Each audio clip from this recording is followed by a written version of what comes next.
Hello friends, welcome to our channel. Hope you are doing well. So today onwards I am going to start a new series of subject advertisement और इसमें हमारा जो first topic रहेगा वो रहेगा communication. Communication का meaning, communication के characteristics and इसकी प्रोसेस। तो कम्युनिकेशन जो है क्या होता है? कम्युनिकेट करना, जब हम लोग एक दूसरे से बात करते हैं, एक सेंडर एक रिसीवर से कुछ भी आइडियाज़ एक्सचेंज करते हैं, तो वो क्या होता है? कम्युनिकेशन। लाइक अगर मैं अपनी नॉलेज, अपने व्यूज़ शेयर कर रही हूँ आप लोगों के साथ, तो वो भी क्या हुआ? कम्युनिकेशन। तो कम्युनिकेशन जो वर्ड है वो कहाँ से डिराइव हुआ? ये हमारा एक लैटिन वर्ड है, कम्युनिस से डिराइव हुआ है, जिसका मतलब होता है common. Communication is exchange of facts, ideas and opinion. Communication का मतलब होता है जब हम अपने फैक्ट्स, अपने आइडियाज़, अपने व्यूज़ को शेयर करते हैं, तो वो हो जाता है हमारे पास कम्युनिकेशन। ये एक तरह की दो टू वे प्रोसेस है। टू वे प्रोसेस कैसे? कि अगर मान लो सिर्फ मैं ही बोल रही हूँ और कोई सुनने वाला नहीं है, तो हमारी कम्युनिकेशन प्रोसेस कंप्लीट नहीं होती। तो ये हमारा क्या रहता है? Two way process. मतलब अगर मैं कोई अपनी बात बोल रही हूँ तो सामने से रिस्पॉन्स भी आना चाहिए, तभी हमारे पास कम्युनिकेशन प्रोसेस कंप्लीट होती है। कम्युनिकेशन में क्या रहता है हमारे पास? आगे है आपके पास डेफिनेशन, जो हमारे दी है केट डेविस ने। Communication is the process of passing information and understanding from one person to another, जिसमें हमारी अपनी अंडरस्टैंडिंग, अपनी इंफॉर्मेशन को शेयर करते हैं एक पर्सन दूसरे पर्सन के साथ।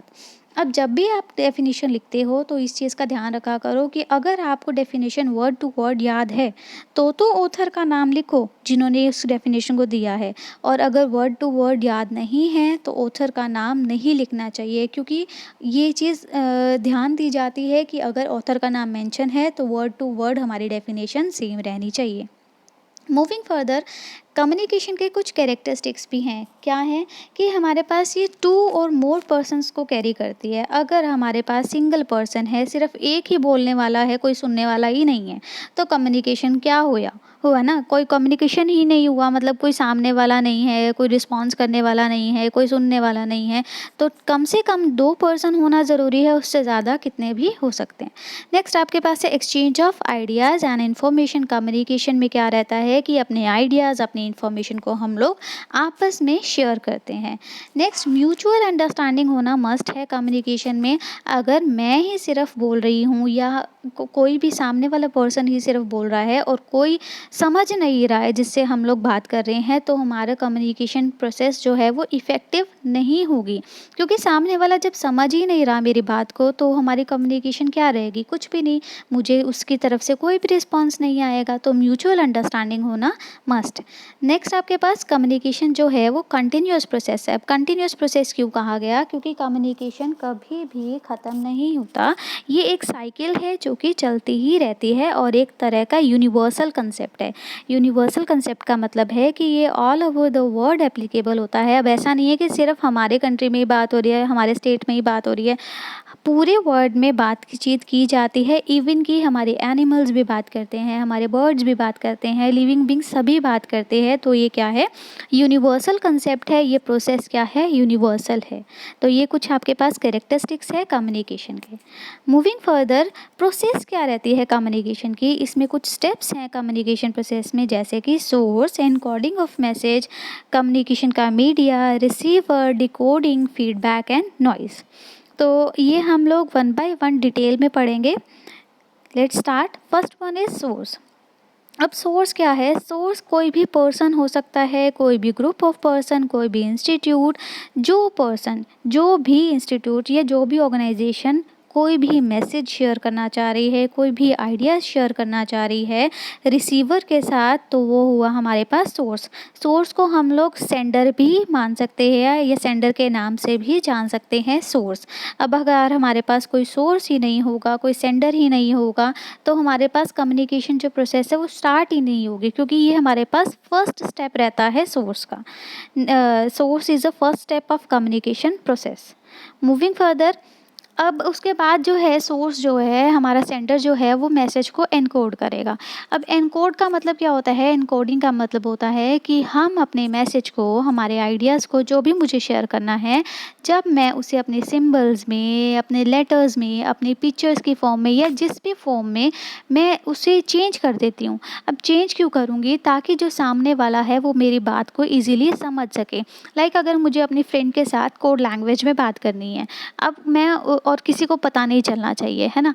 तो मैं क्या करूँगी, उस चीज़ को ऐसे कोड में कन्वर्ट कर लूँगी जो सिर्फ़ मैं और मेरी फ्रेंड ही समझ सकते हैं। या फिर लाइक हमारी डिटेक्टिव एजेंसीज़ होती हैं, वो भी कोड लैंग्वेज का ही यूज़ करते हैं अपनी सीक्रेट इन्फॉर्मेशन को शेयर करने के लिए। तो क्या करेंगे? एनकोड करेंगे अपने मैसेज को। अब फिलिप कॉटलर जो हैं ऑथर, वो कहते हैं कि हमारा जो एनकोडेड मैसेज होता है वो 3 प्रॉब्लम को सॉल्व करने वाला होना चाहिए। अब 3 प्रॉब्लम्स क्या? व्हाट टू से, हाउ टू से and who should say it. अब व्हाट टू से में क्या है? कंटेंट। अब मेरा क्या कंटेंट है कि मैं आप लोगों से शेयर कर रही हूँ कम्युनिकेशन की प्रोसेस, है ना? तो ये हुआ हमारा कंटेंट। हाउ टू से इट में रहेगा आपके पास फॉर्मेट, कि कैसे मैं शेयर कर रही हूँ, मैं रिटन में शेयर कर रही हूँ, मैं ऑरल में शेयर कर रही हूँ, मैं अपने गेस्चर से, बॉडी मूवमेंट से आप लोगों के साथ कुछ शेयर कर रही हूँ। तो वो हुआ हमारे पास हाउ टू से इट या फिर हमारे मैसेज का फॉर्मेट। नेक्स्ट आपके पास हु शुड से इट, मतलब कि कौन शेयर करेगा, मतलब हमारा सेंडर। तो ये आपके पास रहता है encoding of message. Moving further जो हमारे पास नेक्स्ट स्टेप है कम्युनिकेशन चैनल। कम्युनिकेशन चैनल या फिर हमारा मीडिया, जिसके थ्रू, ऐसा मीडियम जिसके थ्रू एक सेंडर मैसेज शेयर करता है रिसीवर के पास। अब कोई भी हो सकता है, लाइक मैंने कोई लेटर लिखा है, कोई मैसेज भेजा है, मैंने कॉल किया है, मैंने कोई एडवर्टीज़मेंट दी है, या फिर जैसे मैंने यूट्यूब चैनल का यूज़ किया है, ये भी हमारा क्या है? मीडियम है, चैनल है ना हमारा, कि हाँ जिसके थ्रू मैं आप लोगों के साथ कम्युनिकेट कर सकती हूँ, नॉलेज को शेयर कर सकती हूँ, आइडियाज़ को शेयर कर सकती हूँ। तो ये क्या रहता है? चैनल कुड भी पर्सनल और इम्पर्सनल या फिर नॉन पर्सनल भी रह सकता है। पर्सनल का मतलब क्या होता है? जिसमें एक पर्सन दूसरे पर्सन के साथ डायरेक्ट कॉन्टैक्ट बनाता है, जैसे कि सेल्समैन। अब सेल्समैन कौन होते हैं? लाइक हमारे जो घर पे आ गए, ठीक है, हमारे घर पे आके जिन्होंने हमें फेस टू फेस उनके प्रोडक्ट के बारे में बताया, डेमोन्स्ट्रेट करके दिखाया कि ये प्रोडक्ट कैसा है, कैसे चलता है, तो वो क्या हुआ? Personal contact. तो सेल्समैन ने क्या किया? हमारे साथ डायरेक्ट आके कॉन्टैक्ट किया। अब नॉन पर्सनल कैसे हो सकता है? लाइक अगर कोई एडवर्टीजमेंट कर रहा है, कोई पब्लिसिटी कर रहा है, किसी भी चीज़ का यूज़ कर रहा है जिसमें डायरेक्ट कॉन्टैक्ट ना हो, फेस टू फेस कॉन्टैक्ट ना हो, तो वो रहेगा आपके पास नॉन पर्सनल मीडियम। तो जब हम ये वेरियस मीडियम्स का यूज़ करके अपनी बात को शेयर करते हैं, तो वो हुआ हमारे पास कम्युनिकेशन चैनल। मूविंग फर्दर, उसके बाद हम लोगों ने चैनल तो यूज़ कर लिया, उसके बाद आते हैं हमारे पास रिसीवर या फिर टारगेट ऑडियंस, जिसके साथ मैंने अपनी बात शेयर करनी है। अब मैंने अपने आइडिया शेयर करने हैं, अपनी नॉलेज शेयर करनी है कम्युनिकेशन प्रोसेस में। तो मैं कौन हुई? सेंडर। और आप लोग क्या हुए? रिसीवर या फिर हमारी टारगेट ऑडियंस। तो रिसीवर कौन हुआ? जिसको हमें अपना आइडिया शेयर करना है, तो वो ही है हमारे पास टारगेट ऑडियंस। अगर हमारे पास कोई सामने वाला पर्सन ही नहीं है, टारगेट ऑडियंस ही नहीं है, तब भी हमारी कम्युनिकेशन की प्रोसेस कंप्लीट नहीं होती। तो सामने वाला पर्सन टारगेट ऑडियंस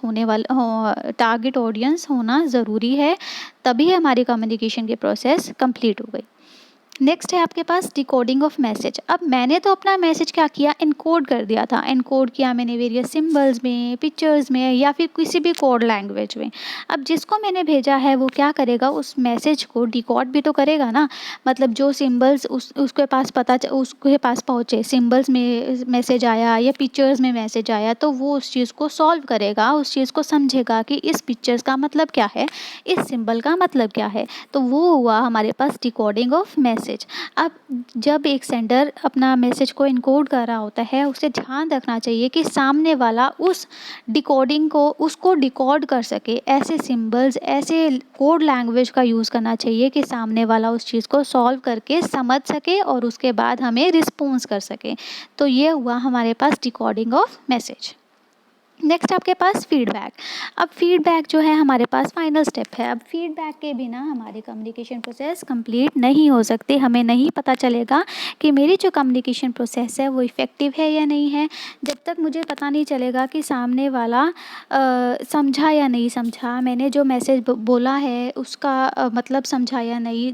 ये मुझे कैसे पता चलेगा, जब तक आप लोग फीडबैक नहीं करोगे, आप लोग नहीं बताओगे कि आप लोगों को मेरी वीडियो पसंद आई या नहीं आई, या जो भी एक तरह का अगर आप लोग किसी के साथ मैसेज कन्वे कर रहे हो, सामने वाला जब तक रिस्पॉन्स नहीं करेगा तो हमें नहीं पता चलता कि कम्युनिकेशन जो इफ़ेक्टिव है या नहीं है। तो अब हम लोग फीडबैक किसी भी फॉर्म में कर सकते हैं, रिटर्न कर सकते हैं, ऑरल कर सकते हैं, अपने गेस्चर, पोस्चर्स, आई मूवमेंट, किसी से भी हम लोग फीडबैक दे सकते हैं। लाइक अगर हमारा बोलने का मन नहीं होता किसी से तो हम लोग क्या करते हैं, सिर हिला देते हैं ना कि हाँ जी ठीक है। तो ये भी क्या हुआ, हमारी बॉडी मूवमेंट। अब बॉडी मूवमेंट के थ्रू हम लोगों ने फीडबैक तो दी है ना, मतलब सामने वाले को समझ तो आया कि हाँ मैंने कुछ बोला और उस चीज़ को समझ आई। तो ये क्या रहती है हमारे पास, फीडबैक और रिस्पॉन्स। अब एक और चीज़ जो है हमें ध्यान देने की, वो है हमारे पास नॉइज़।